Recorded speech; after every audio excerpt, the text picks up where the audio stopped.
begin with the third round now.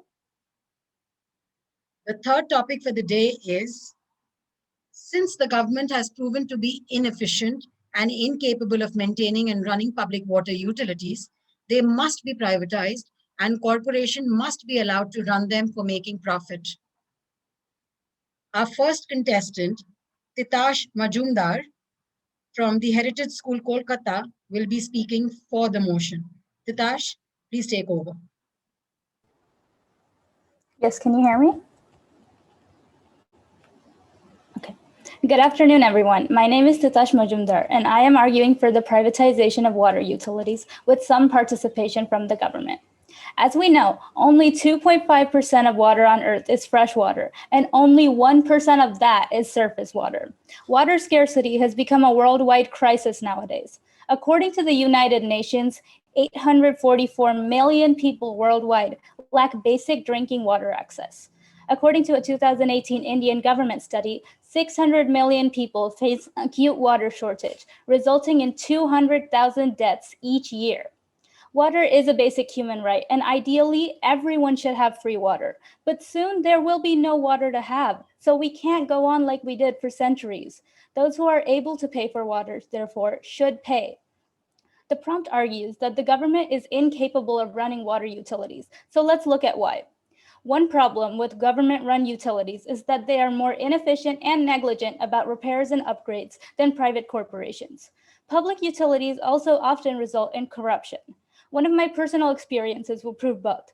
The Damodar River Dam in Durgapur had two major lock gate breaks in 2017 and 2020 due to poor maintenance, resulting in emptying the entire reservoir and massive water shortages both times. The municipality, which was supposed to distribute the emergency supplies of water, supplied it to only the political leaders in the middle of the night while we were all asleep. Now, if this was private run, the first incident would have ensured proper maintenance of the dam, preventing the second one from occurring. Now, previous attempts at privatization didn't succeed very much, but because the private firms ran it the exact same way as the government, with only a downsizing of staff at most. What we need are unconventional approaches. Many people buy water filters or drink bottled water instead of tap water because it's not up to their quality, spending more money than with just the public system. So let's use that. The privatization model should include participation from both the government and the private firm. The government is best at governing, so it would create laws about quality and sustainable sourcing of water, as well as price ceilings, and monitor them, while the actual action will be by the firm. Create the infrastructure and provide water with increasing block tariffs. This water would be supplied effectively and in an environmentally safe way. People, once given a good quality of water, would no longer spend extra money on filters and bottled water, therefore buying from the firm itself. This is where the profits would come in. People in lower income families would then receive government subsidies that allowed them to have water for lower costs or free. This way, people who already pay extra will pay less than before, while people who aren't able to will receive a better quality of water, which is a win-win situation. Water should be free for everyone, but we have to remember it's a precious commodity that's limited to us, so we have to treat it that way. Thank you for listening.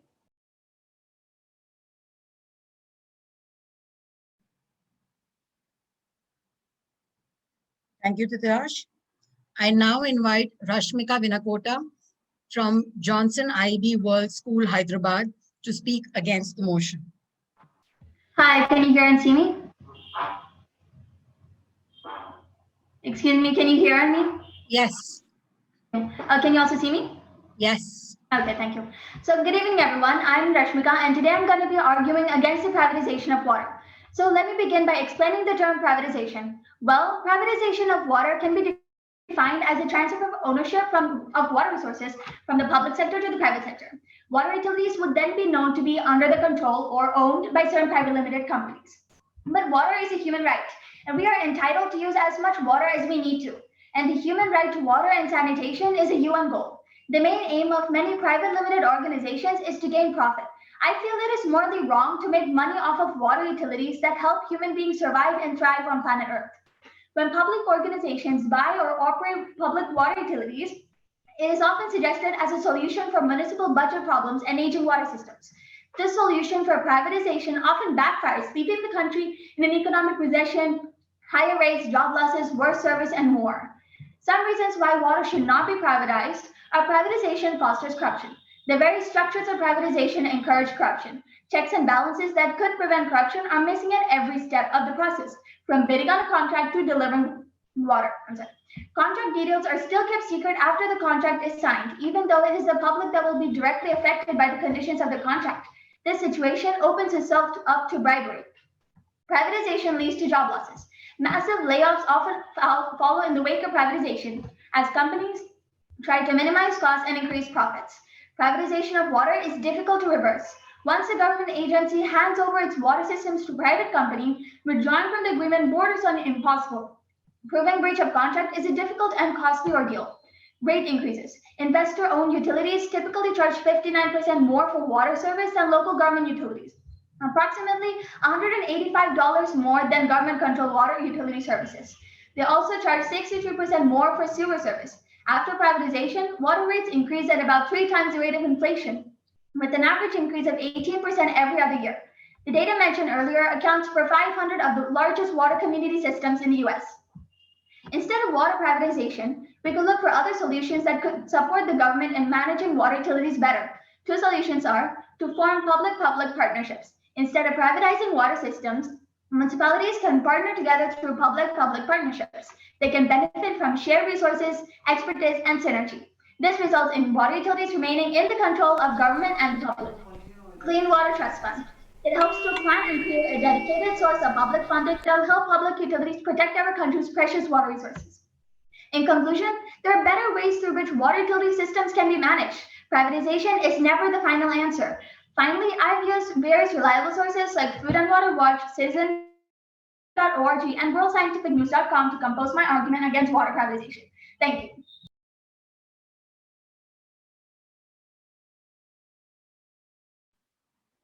Thank you. Ashrit Narayan from PS Senior Secondary School, Mylapore, Chennai, is our next speaker who will be speaking for the motion. Yes, ma'am. Can you hear me? Am I audible? Yes. You can see me, right? All's good? All's good. Thank you. Yes, ma'am.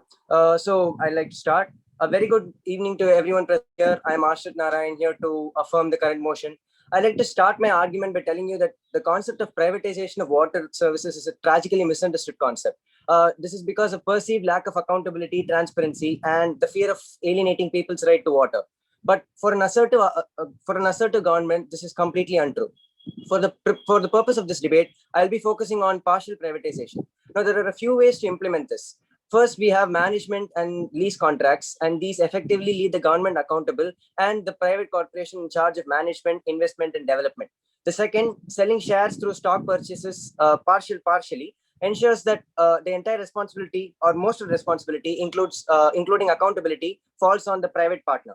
I believe either approach can potentially solve a problem, the current problem, seeing as governments know that they're inefficient and they're willing to work towards a solution for this. The key aspect of this agreement is one thing that should be impeccable is the contract. Now, I'll tell you why this contract is important. The contract outlines the terms and regulations and rules of the privatization process. And if the contract properly outlines the terms of the agreement and prevents the use of loopholes, then we solve the problem of accountability and transparency. The ideal contract ensures that proceedings are transparent and private partners are made to live up to their accountability, and also which resources are available for private corporations to exploit. I'd like to give an example for this. So in sparsely populated rural areas, rural people definitely will not be taxpayers, and they will definitely won't be depending on public service sectors for their water. They instead be drawing their water directly from any sources, local resources available from them. The converse is true for urban players. This is why we include in the contract that the water resources next to urban areas are included in the contract. This contract helps initiate a system of checks and balances where the responsibility falls on the government, but also the private partners are checked by the government and regulated by the government through this contract. And in turn, the government is regulated by the people because of elections. By privatizing locally and auctioning shares or contracts of multiple water resources to different billing partners, we encourage a spirit of competition, which is a major complaint by team opposition, and we further incentivize the cutting of costs and improvement of efficiency. I'd like to assuage the fears of taxpayers by saying that the contract strictly regulates the increment of taxes regarding water services, and this is inviolate. So, a well planned privatization process will result in an accountable, transparent, and regulated service provider that focuses on efficient service with the incentive of profits. I certainly believe that a small, reasonable increment in taxes is worth this upgraded level of service. I'd like to conclude my argument by quoting Frederick Chiluba.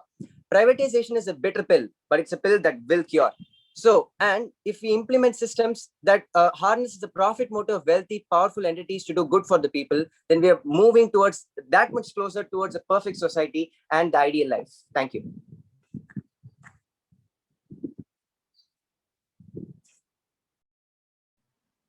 Thank you. I would like to remind participants to adjust their cameras when they are speaking. Please ensure that the camera angle is proper and it's well adjusted. Secondly, whenever you are getting into a rebuttal, all participants seeking to rebuttal are supposed to turn on their cameras. Similarly, those who are answering also need to keep their cameras on. With this, I'd like now invite Irtika Zafar from GEMS New Millennium School, Dubai, to speak against the motion. I hope I'm visible and audible. Yes. Let us presume a situation where after running a harsh, tedious race, you yearn to quench your thirst with water. And all of a sudden, that's snatched from you. I'm sure this might seem very agitating. Good afternoon or evening to the esteemed judges and worthy opponents. I'm Irtika Zafar, and I stand firmly against the motion that public water utilities must be privatized and corporations must be allowed to run them for making profit. Firstly, privatization is irresponsible. By privatizing water and sewer systems, the local government officials abdicate or they lose control over a vital public resource. Secondly, privatization limits accountability. There is loss of public input. The water service is a natural monopoly and lacks a true market. There is loss of transparency. Private operators usually restrict public access to information and don't have the same level of openness as the public sector. Now, the intents and ambitions of a profit extracting water company can conflict with the public interest. They cherry pick the service areas to avoid serving the low income communities, which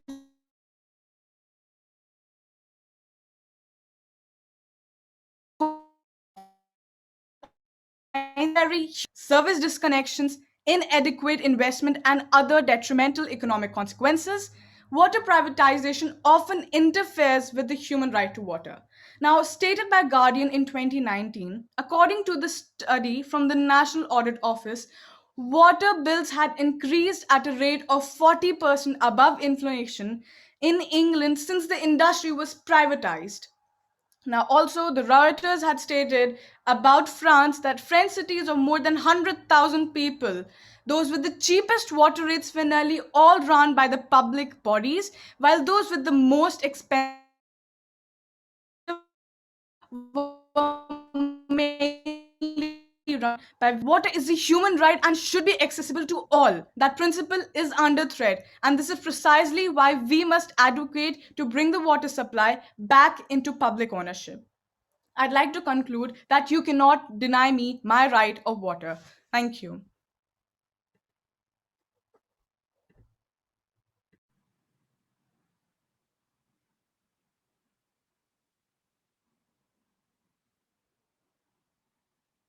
Atreyi Sarkar from Shri Shiksha Yatan School, Kolkata, will be speaking for the motion. Yes, ma'am. Am I visible and audible? Yes. Okay. Okay, I believe you're using a camera, phone. Yes, ma'am. Just Yes, ma'am. ensure that it's stable. Yes, ma'am. Sure. All right, thank you. May I start? Yeah.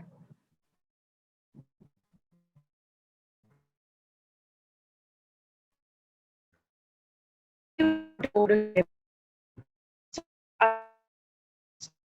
So Yes, please. thank you very much. Yes, please. Worldwide private ownership of water utilities has been growing for years now. Now, as most of the people have hit me up with stats, I would also like to do the same. So, according to a 2004 editorial by Gary Wolf, the number of people served by private water companies grew from 51 million in 1990 to 300 million in 2002. But in the current trend financial economic scenario, the developing and third world countries are strapped for cash and will take any measure to shore up finances.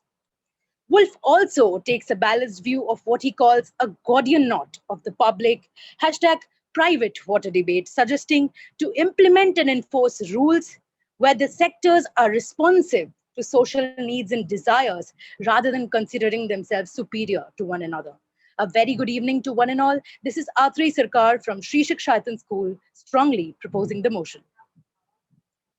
Now, the greatest water problems in the world arise when the government is either too weak or too ignorant on providing adequate water resources. No doubt true, which brings me to my first point, that water supply has always been an area of the government, but in recent times, they have miserably failed. The main reason being that the governments in the third world countries are extremely corrupt and they'd rather let water get wasted than supply it without getting bribed.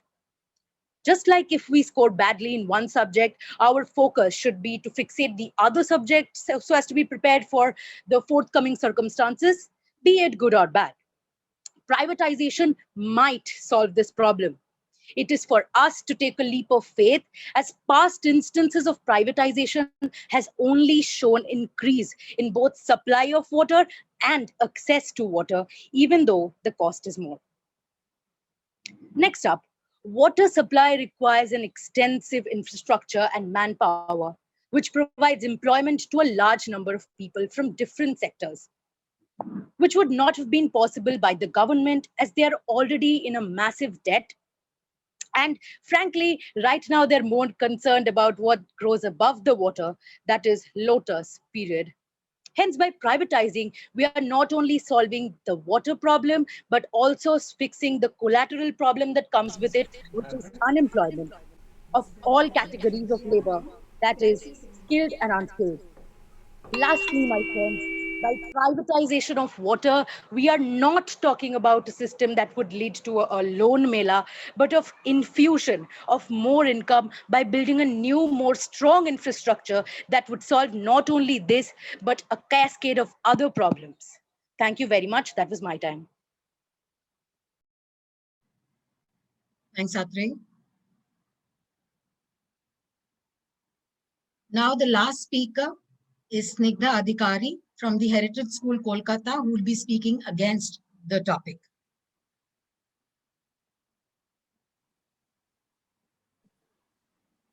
Okay, so what proposition has failed to notice is that the motion itself states the term profit. And we all know when corporations profit, the public doesn't. Primarily, an enterprise which runs on profit creates a monopoly in a market. And while monopolies are bad for competition and efficiency in any kind of sector, in something like water, which is a necessity, it leads to water shortage and artificially manufactured shortages and unreasonable price hikes, while taking away jobs, which proposition believes can never happen.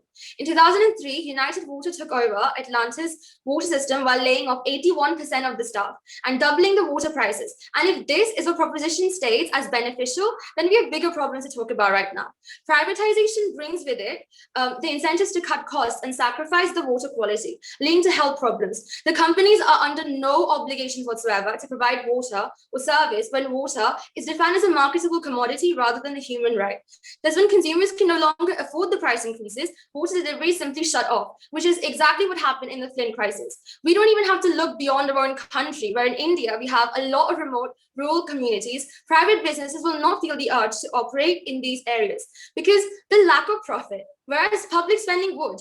Now, the proposition may sell, well, we can just hold the private companies guilty and make them accountable for the losses.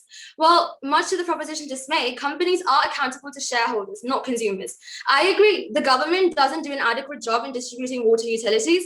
And, Since the debate is about the environment, privatization leads to the threat of unsustainable water mining by the water corporations in an effort to maximize profits. Once water becomes a marketable commodity and a corporation is given sole rights to a body of water, as it's seen, then it is within the corporation's right to mine as much water as it deems fit.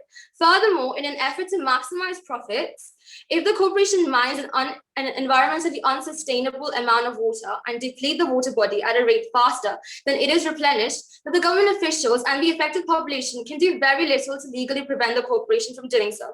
Nonetheless, in a country like ours, which runs on agricultural industries, the growth in water consumption is the highest there. Privatization leads to a lack of water utilities provided to the people who feed us because of the lack of affordability and increased water tariffs. Better and socially responsible alternatives can be found by investing in community-based participatory approaches to water management that ensures equitable and sustainable use of precious natural resources all over the world. Alternative models such as rainwater harvesting, check dam, burn building, holistic watershed management, integrated river basin management have all been demonstrated as low-cost, successful alternatives to privatization. Now, as I said, I agree that the government doesn't do an adequate job, but they are accountable to us. The private companies are not. We can manage this problem by empowering local communities and creating local accountability. Therefore, awareness by education is necessary. Privatization is not. If you were to turn the whole world into Bolivia and riot about water, and maybe also, but I don't stand again by it. So thank you.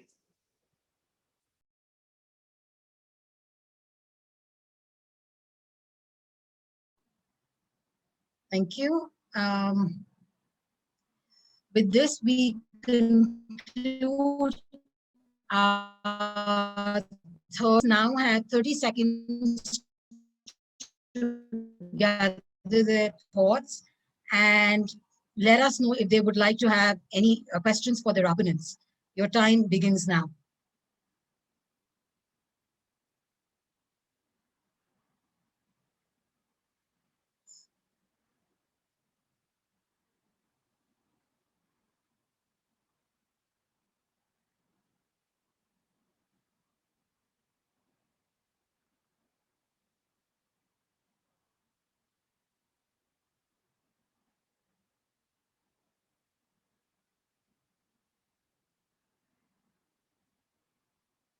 I would like to remind all the participants that your cameras have to be on while making your point or your questions.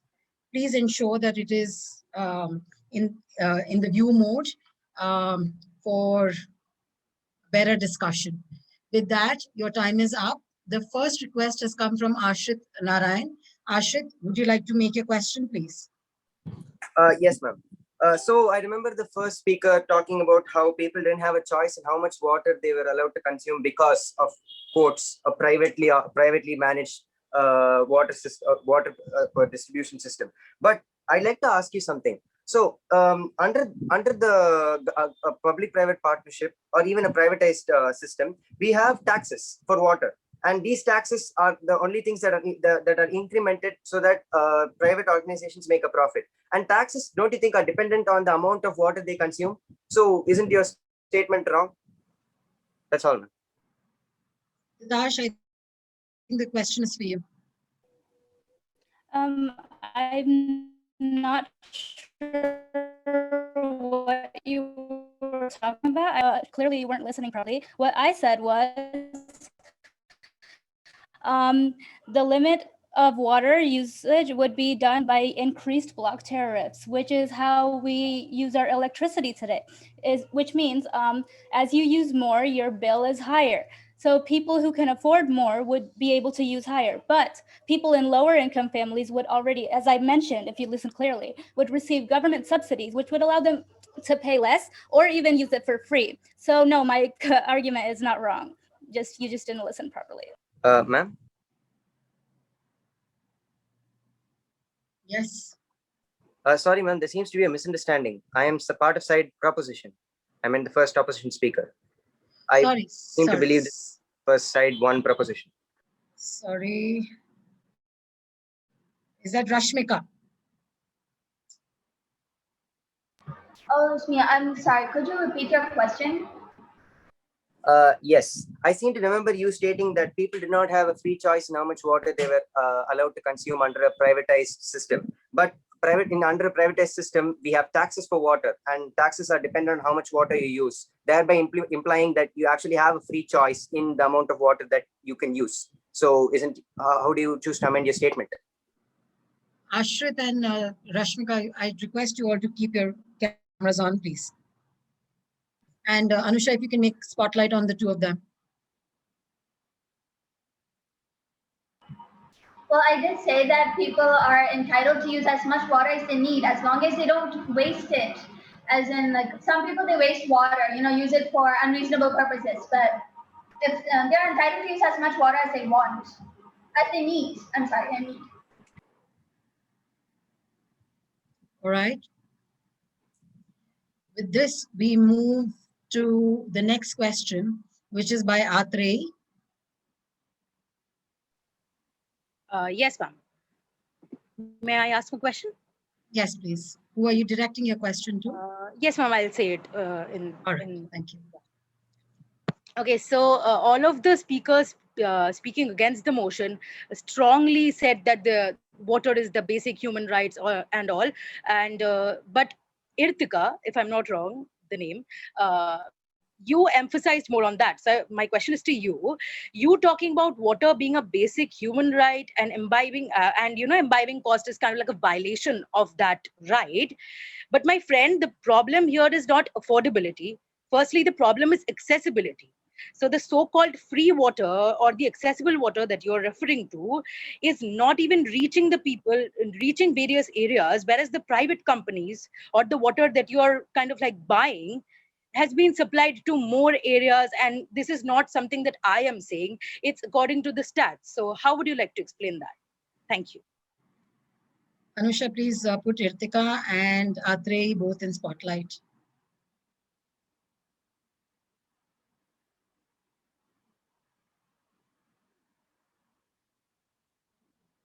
Irtika?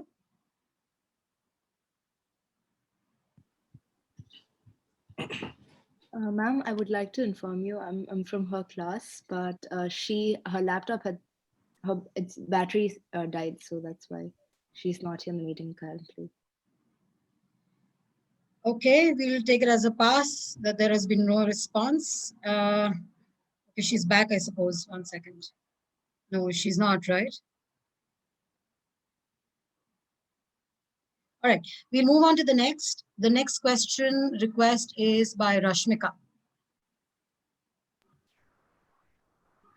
My question is to Titash. I hope I'm pronouncing that right. You said that low-income families could use government subsidies to fulfill their need for water. Can you please elaborate on how they can use these subsidies?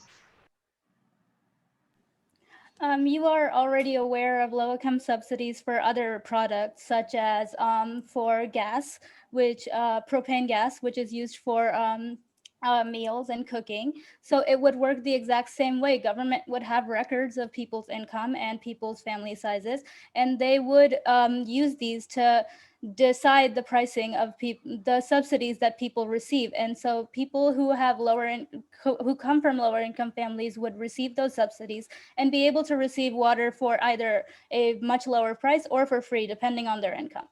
I hope that makes sense. All right. Thank you. Now we move to Snigdha. My question is for Tatash, and you said that those who are able to pay should pay when privatization occurs. So are you going to completely overlook the fact that those who can't pay will basically not get access to water utilities? No, like I said, the government would subsidize those people because they can't pay. So people who can pay will be paying so that the people who can't don't die. Otherwise, people who can't pay will not get access according to our current system.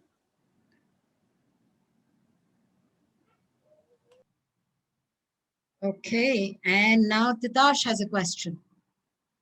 Titash, who do you want to rebut against? The second Please keep your speaker. cameras on. Apologize. Okay. The second speaker of the opposing side, please. You Yes. said that privatization limits accountability for the people. Where's your source, or what is your reasoning for that? Because numerous sources would suggest the opposite, actually. Are you talking about Irtika?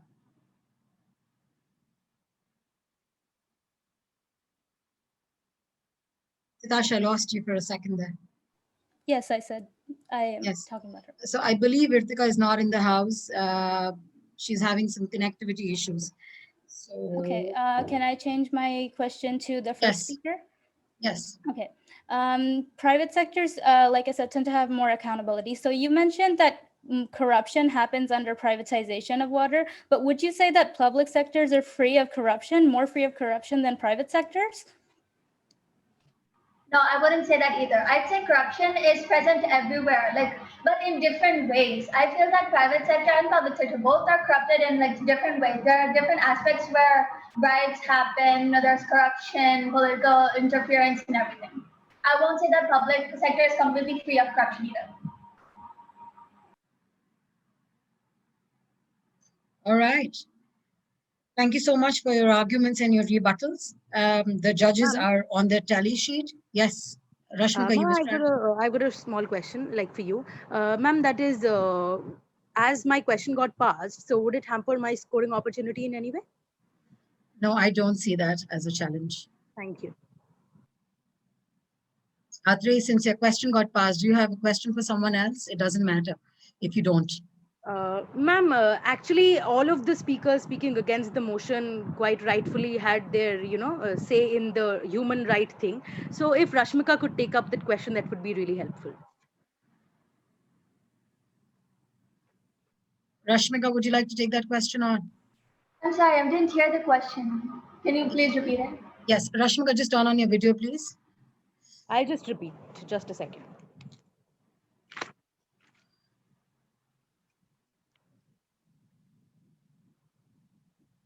So, can I? Okay. Yes, please.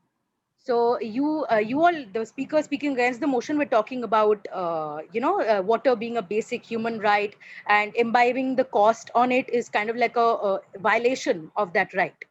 So, but the topic that we are talking about here is not affordability but accessibility, and the so-called free or affordable option that is provided by the public sector that is supplied by the public sector is not reaching various areas, whereas the private or the so-called not affordable companies have been supplying it to a larger area and more people are getting access to it.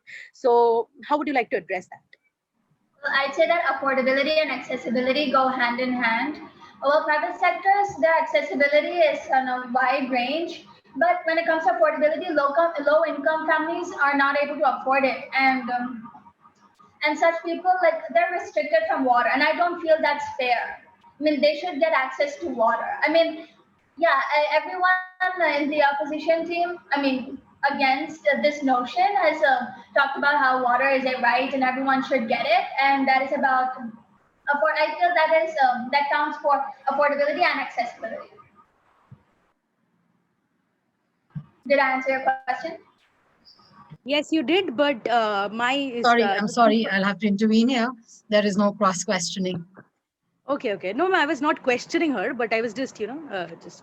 No, there's no counter allowed. All right. Thank you. All right. But thank you so much. Thank you, everyone.